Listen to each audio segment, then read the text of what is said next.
Sidik ya. Teman-teman yang hadir pada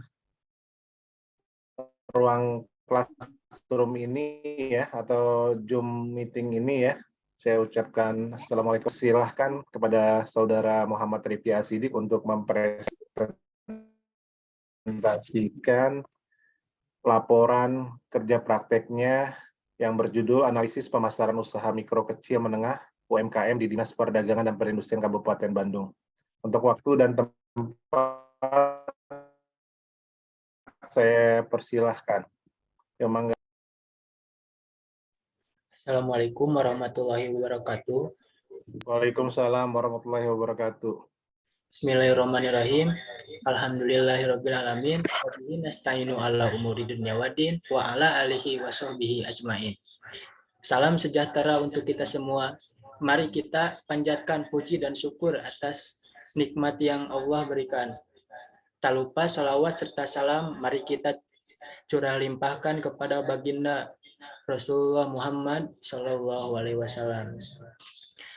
Terima kasih kepada Bapak Haji Muhammad Safarudin Mahaputra STMT selaku dosen pembimbing saya.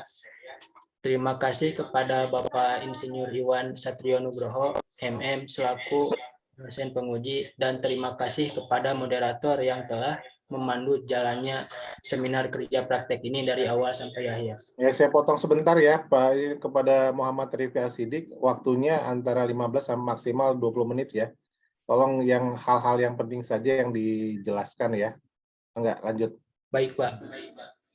Di sini saya akan mempresentasikan analisis pemasaran usaha mikro kecil menengah atau UMKM di Dinas Perdagangan dan Perindustrian Kabupaten Bandung.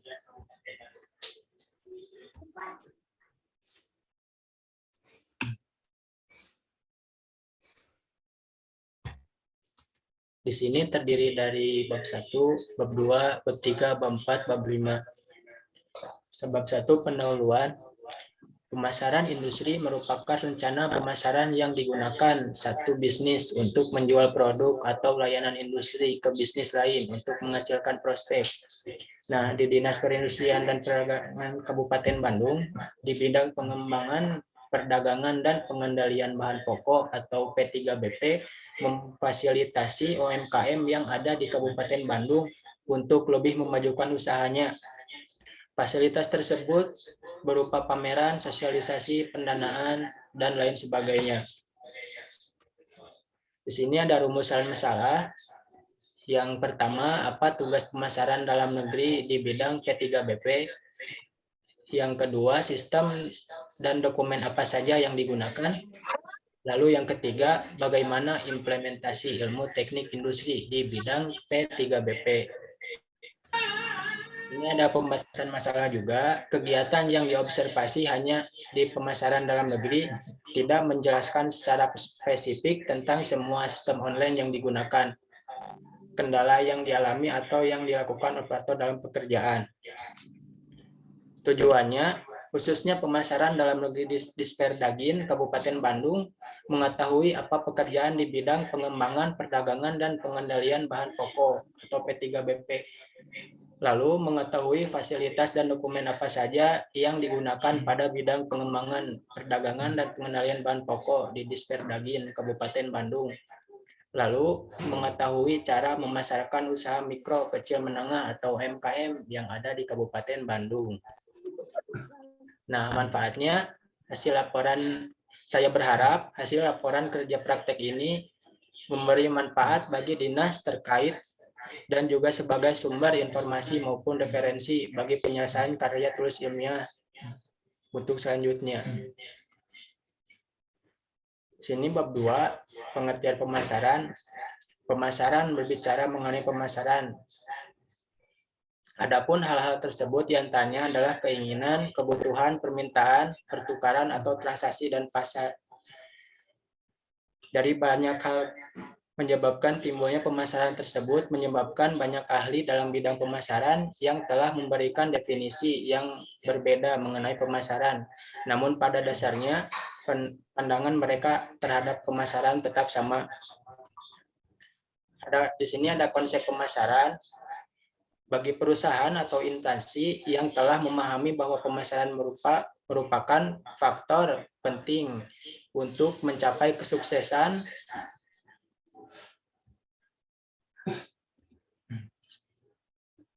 usahanya, akan menitik beratkan kepada sistem pemasaran yang terpadu. Lalu ada fungsi pemasaran. Dalam rangka usahanya, setiap perusahaan atau instansi mengarahkan kegiatan usahanya untuk menghasilkan produk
Iki aplikasi sadesnya ditutup dulu.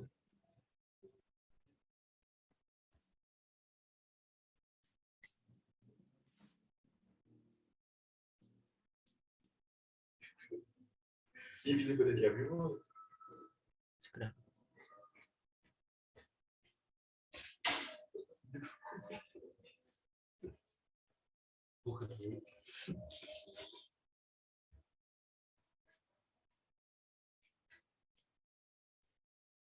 Maaf, Pak, ini ada sedikit kendala di laptopnya.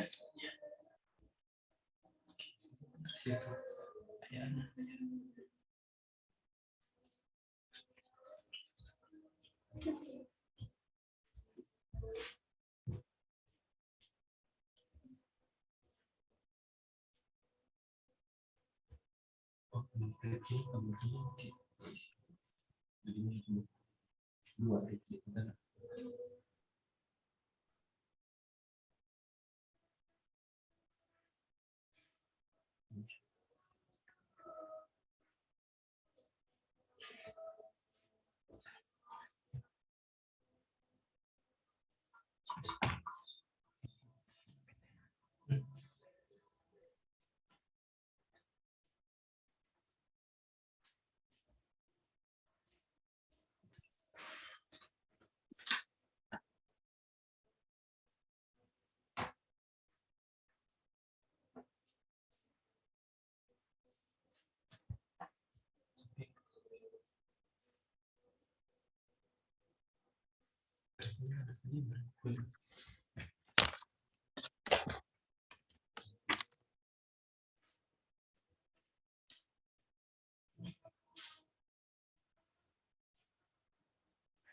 Lalu selanjutnya ada fungsi pemasaran. Yang pertama ada fungsi pertukaran dan fungsi penyediaan.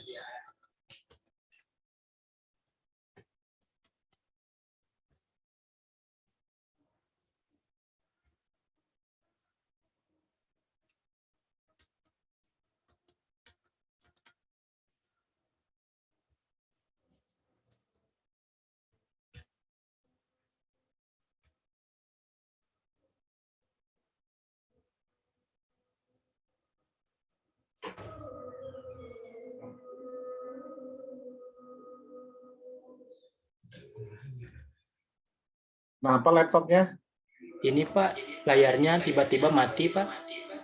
Pakai HP aja kamu itunya bisa nggak? Iya Pak, bentar Pak.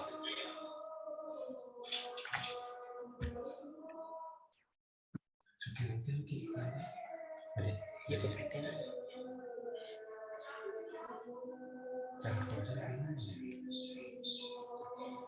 Tapi di sini masih nampil nih slide-nya.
Maaf atas keterlambatannya, barusan ada kendala, laptopnya tiba-tiba ngeblank. Saya lanjutkan. Selanjutnya ada konsep pemasaran. Konsep pemasaran bagi perusahaan atau organisasi yang telah memahami bahwa pemasaran merupakan faktor penting untuk mencapai sukses usahanya akan menitik beratkan kepada sistem pemasaran yang terpadu.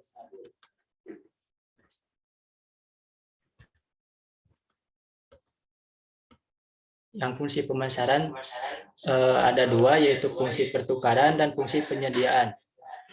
Lalu selanjutnya ada bab 3, gambaran perusahaan atau instansi. Dinas Perdagangan dan Perindustrian merupakan perangkat daerah yang mengurusi urusan pemerintahan bidang perdagangan dan perindustrian. Dinas Perdagangan dan Perindustrian Kabupaten Bandung bertanggung jawab dalam hal pembinaan dan pengembangan terhadap perindustrian dan perdagangan di Kabupaten Bandung. Mempunyai tugas pokok merumuskan kebijakan teknis yang melaksanakan kegiatan teknis operasional di bidang perindustrian dan perdagangan yang meliputi pengembangan hasil industri pertanian dan kehutanan dan industri logam, mesin dan kimia, industri aneka, sarana dan pengembangan perdagangan dalam negeri dan luar negeri. Selanjutnya ada visi misi dinas menetapkan Kabupaten Bandung yang maju, mandiri dan berdaya saing melalui tata kelola pemerintahan yang baik dan sinergi pembangunan pedesaan berdasarkan religius, kultural dan wawasan lingkungan. Lalu ada misi peningkatan kualitas SDM, menciptakan pengembangan ekonomi yang berdaya saing, meningkatkan kualitas hidup, mewujudkan tata kelola pemerintahan yang bersih. Lalu di sini ada struktur organisasi yang terdiri kepala dinas, sekretariat, dan lain-lain. Terus waktu dan tempat kerja praktek dilaksanakan dari tanggal 12 September 2022 sampai dengan 30 Desember 2022. Lalu selanjutnya strategi pengembangan home industry Kabupaten Bandung. Yang pertama, mengetahui target pasar sebelum mulai menerapkan strategi pemasaran, lalu mengoptimalkan dengan sosial media, menawarkan produk secara gratis, lalu tempat strategis, dan memberikan insentif untuk rekomendasi. Keberadaan UMKM Kabupaten Bandung. Sebuah bisnis atau usaha yang dijalankan oleh individu, rumah tangga, maupun badan usaha yang dimana terdapat pengelompokan sesuai dengan model usaha. Serta jumlah tenaga kerja menurut data bahwa banyak 31,5% penduduk Kabupaten Bandung melakukan kegiatan usaha atau berusaha, yaitu di mana dapat dijabarkan dari total penduduk yang berusaha di Kabupaten Bandung sebesar 16,8% berusaha sendiri, 11,4% berusaha dan memiliki tenaga kerja namun tidak tetap, serta 3,3% berusaha dan memiliki tenaga kerja tetap.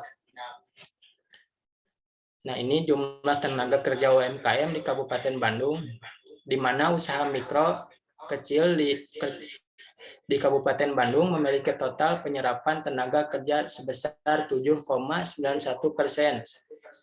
Tingginya jumlah tenaga kerja UMKM Kabupaten Bandung diharapkan menjadi fokus perhatian stakeholder terkait untuk mengembangkan UMKM secara maksimal dan meningkatkan potensi-potensi UMKM Kabupaten Bandung sehingga dapat menyerap tenaga kerja yang lebih banyak.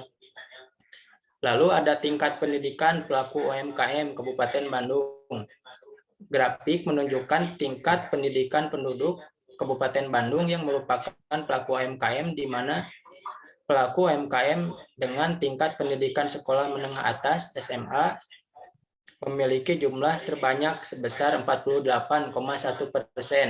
Dilanjutkan dengan pelaku UMKM yang memiliki tingkat pendidikan sekolah menengah pertama SMP sebesar 23,5%. 20,2% pelaku UMKM dengan tingkat pendidikan sekolah dasar, dan jumlah tertinggi adalah pelaku UMKM dengan tingkat pendidikan tertinggi sebesar 2,8%.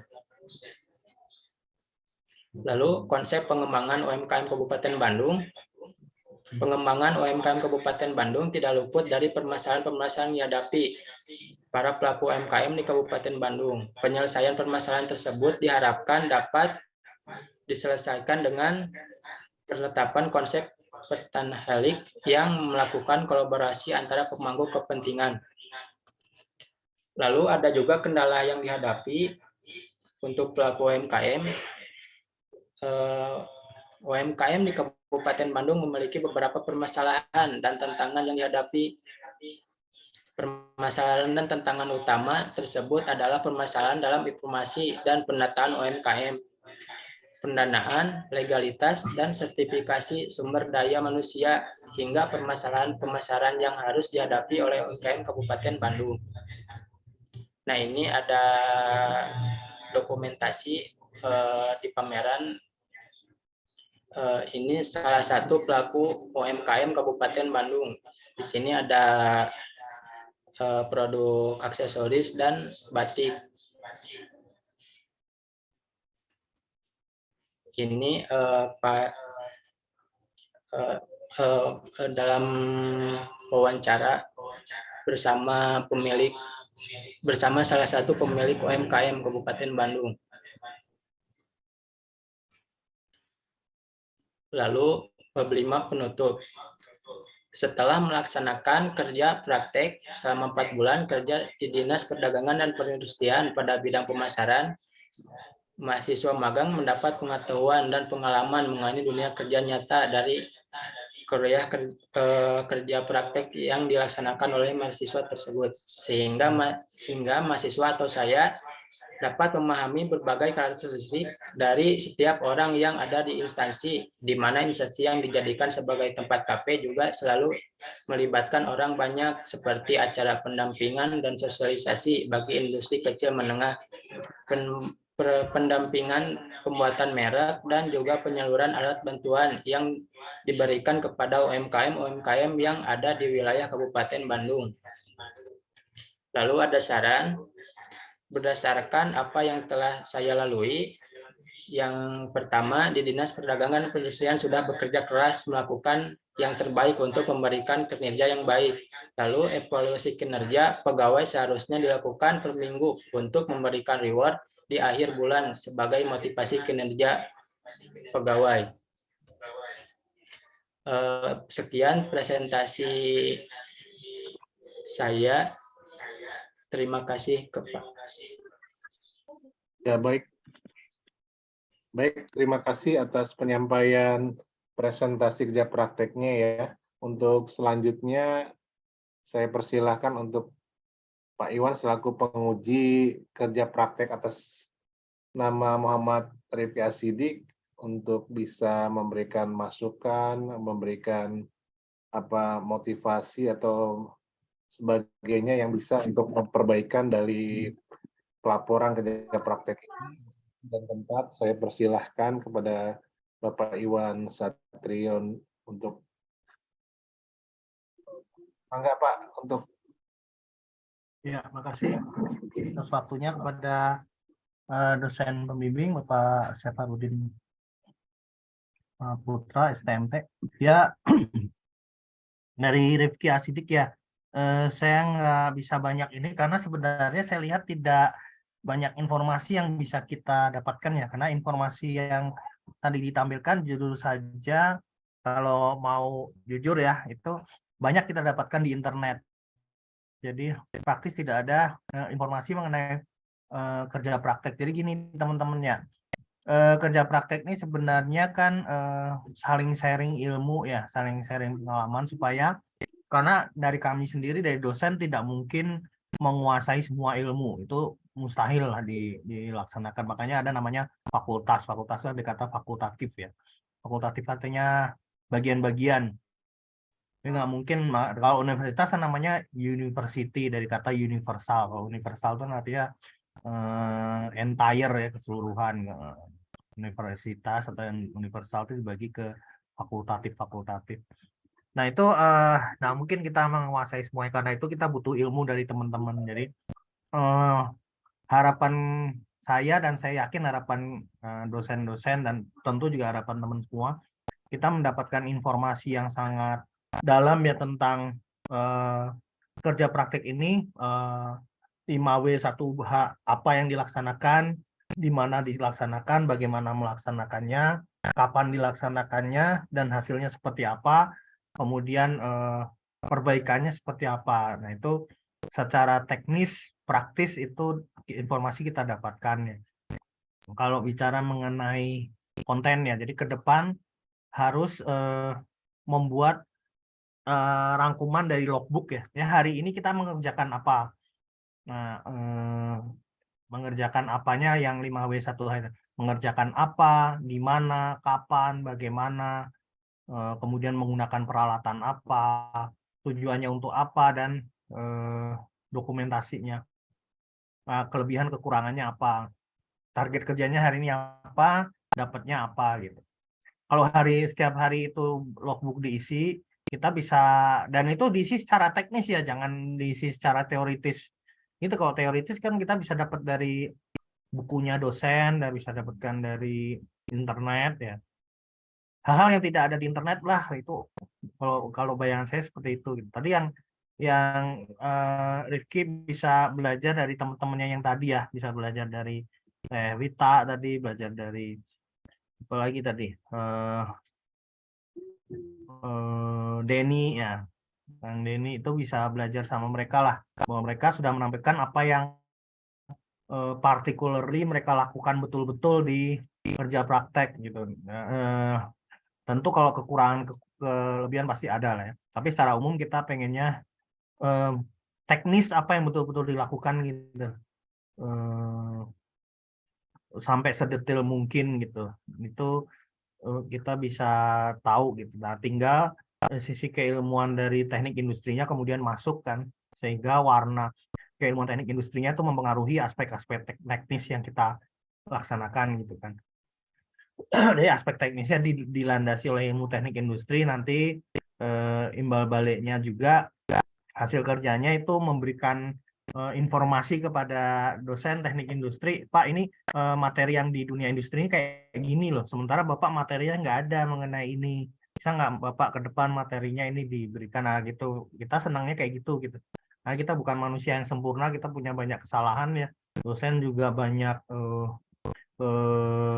kelemahan sangat banyak, apalagi dosen Uninus ya, yang multi talenta lah, mau dipakainya kemana-mana gitu, pakai penelitian dipakai, pengabdian dipakai, akreditasi prodi dipakai, akreditasi universitas dipakai, jadi sudah seperti gurita bentuk otaknya, kakinya kemana-mana. Satu, terus yang kedua masalah PowerPoint ya, kalau bicara sajian ya. Jadi kalau tadi kan bicara konten, kalau istilah makanan tuh rasanya lah, apakah asinan, apakah pedesan. Kalau sekarang bicara mengenai tampilan, kalau tampilan teh di atas piring teh berantakan apa enggak gitu. Kalau sering lihat apa ya, MasterChef itu kan gitu ya, tampilannya dinilai, rasanya dinilai. Nah kalau dari sisi tampilan kan tampilannya pakai PowerPoint ya. PowerPoint dari kata power sama point. Jadi hanya menampilkan hal yang sifatnya power saja gitu, dan poin-poin saja. Jadi tidak semua di copy paste ya, yang diketik di laporan di copy paste itu jangan. Jadi seharusnya pointer-pointer aja, karena itu kalau yang sudah ahli sekali itu biasanya banyak gambar, banyak video. Jadi dia presentasinya isinya gambar, kata-katanya sedikit aja, UMKM. Nanti meningkat kalau meningkatkan omset, ada kata omset terus panahnya ke atas gitu. Pernah lihat gitu ya? Rifki pernah lihat gitu nggak yang presentasi kayak gitu? Iya Pak. Nah, itu yang sudah expertise lah. Bahkan ada yang sama sekali nggak pakai kalimat. Kalimatnya cuma dipakai sumber data dari ini gitu aja. Gila, cuman gambar aja. Karena dia menguasai semuanya, dari gambar tuh dia cerita banyak banget ya. Dan tidak mungkin membaca, orang gambar kok gimana cara bacanya ya. Jadi cuma gambar grafik, sumber grafiknya dari mana, grafik itu mengenai apa. Udah gitu doang nih nulisnya. Nah, dia cerita tuh banyak. Terus sama kode-kode ya. Ya kalau kode arah di gambarnya kompas, pakai panah, ya. Main-main gitu-gitu aja. Nah, itu yang sudah agak expertise lah gitu, karena dia menguasai materi sekali gitu, jadi nggak perlu dibaca. Nah, mungkin kita termasuk saya masih belum ahli sekali ya, kita geser ke sini lah. Mungkin tulisannya mulai di sedikit-sedikitkan gitu ya.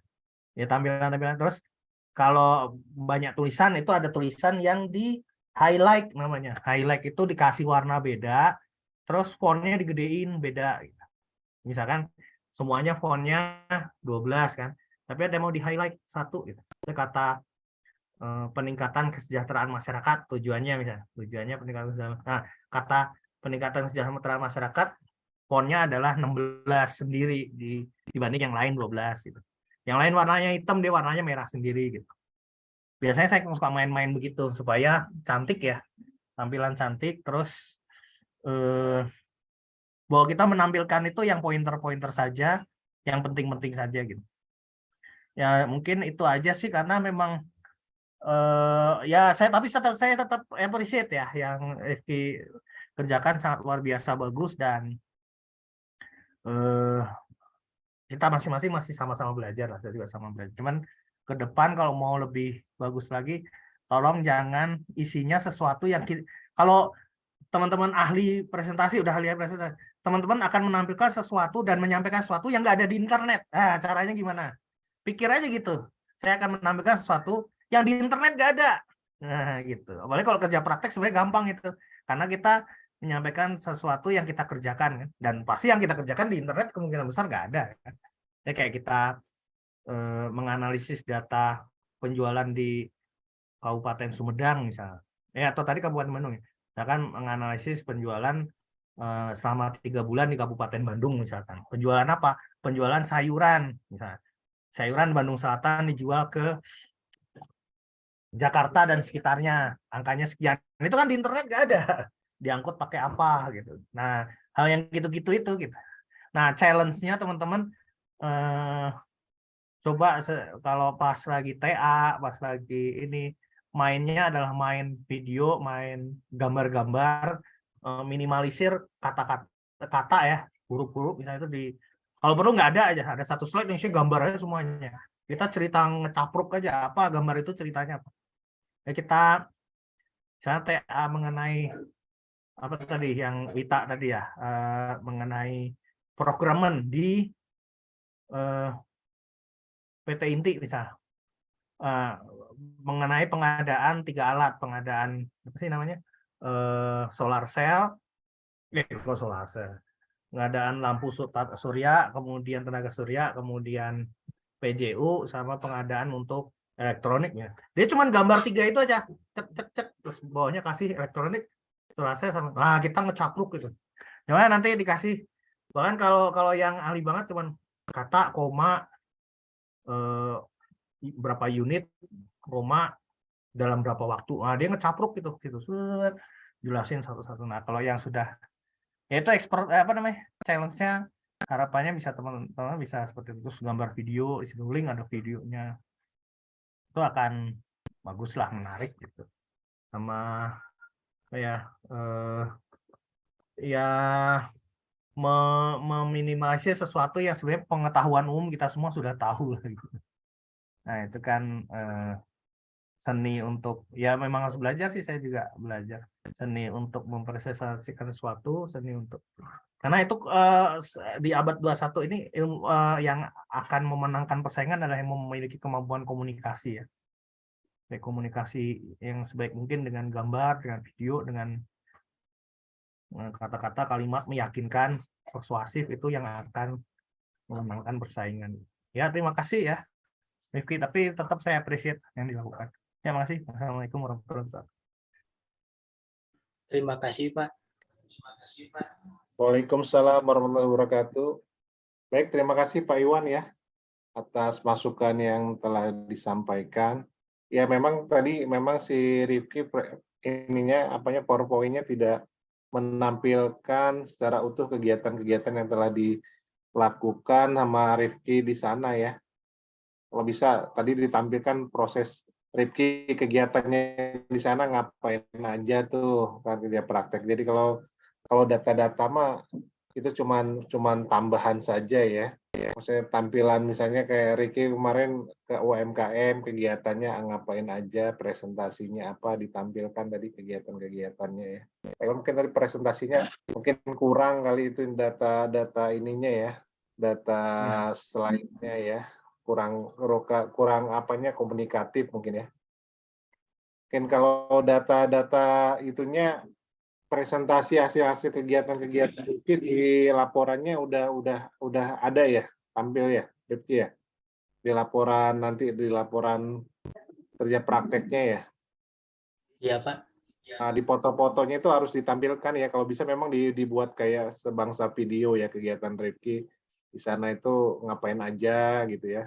Terhadap UMKM kegiatan-kegiatannya itu harus ditampilkan karena memang ini kerja praktek berarti kan sebetulnya kegiatan-kegiatan apa yang kalian lakukan di sana itu bisa digambarkan ya atau bisa di ini karena mungkin ya penguji atau pembimbing juga pengen tahu apa aja sih yang dilakukan di sana. Iya. Mungkin itu aja ya masukan dari Pak Iwan tadi tolong diperhatikan ya jadi bahan evaluasi perbaikan untuk pelaporan selanjutnya ya. Atau misalnya nanti ini kalau ada masukan nggak dari teman-temannya atau apa yang bisa ini ya jadi apanya tambahan pengetahuan bagi Rifki ada nggak Rifki coba di koordinir temannya ada yang mau mempertanyakan nggak kasih waktu sekitar 3 menit nih kalau nggak ada mungkin akan kita tutup. Coba Rifki dipimpin coba ke temannya ada yang mau ini enggak memberikan masukan ataupun pertanyaan ya berkaitan dengan kegiatan. Dipimpin coba kasih waktu 3 menit ya. Baik teman-teman, kalau ada masukan atau pertanyaan boleh didiskusikan.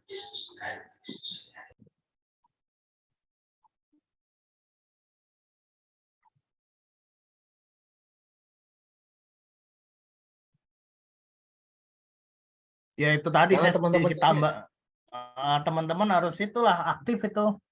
harusnya aktif jadi biar saling mengisi ya. Aktif. Jadi misalnya kalau ada apanya ya jadi untuk perbaikan kalian juga yang belum presentasi ya. Yang belum presentasi bisa melihat teman-temannya apa kekurangannya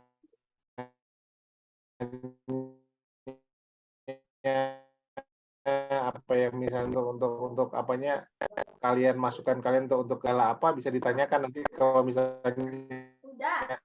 Rifki nggak bisa ini kan saya ada penguji ada pembimbing yang nanti bisa membantu mengarahkan. Izin bertanya boleh Pak ke Rifki? Boleh Mangga? Maaf izin bertanya untuk permasalahan yang dibahas itu tentang apa ya Rifki?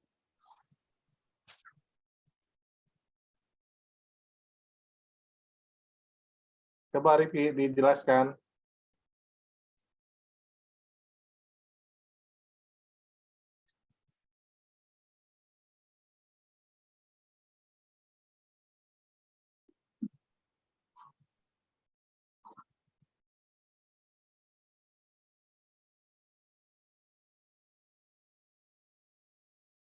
Rifki, bisa nggak menjelaskannya? Halo Rifki.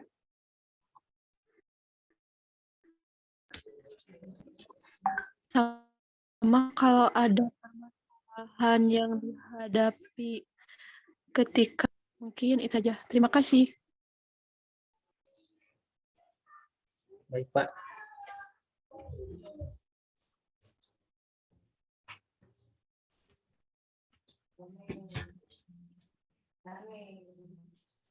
Halo. Ini rumusan masalahnya Kalau untuk permasalahan yang ada di lapangan, Rifki meneliti apa saja kendala dalam pemasaran UMKM di Kabupaten Bandung itu seperti apa permasalahannya. Eh,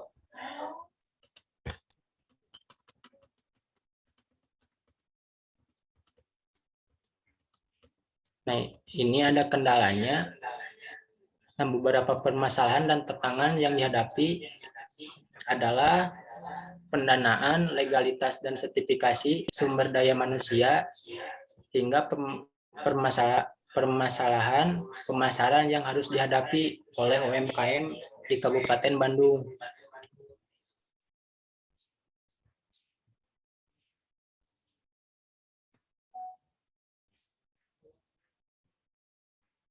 Begitu, Kak Widi.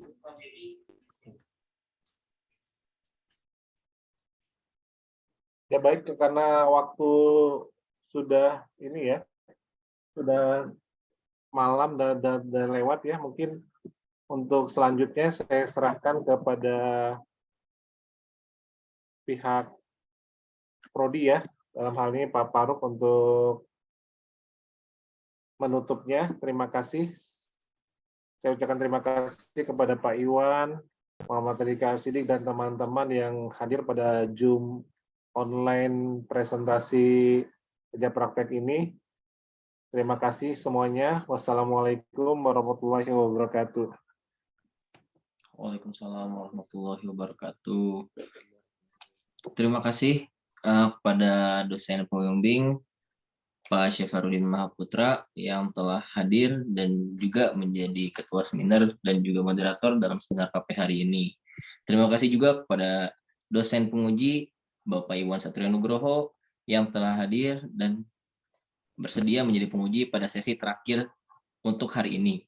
Terima kasih juga kepada peserta seminar KP dan juga mahasiswa yang telah hadir dan menyimak seminar KP sampai di jam 8 pada hari ini. Jika memang tidak ada yang ingin ditambahkan lagi oleh pemateri seminar KP, akan saya tutup dulu untuk sesi seminar KP hari ini. Wassalamualaikum warahmatullahi wabarakatuh. Waalaikumsalam warahmatullahi wabarakatuh. Waalaikumsalam.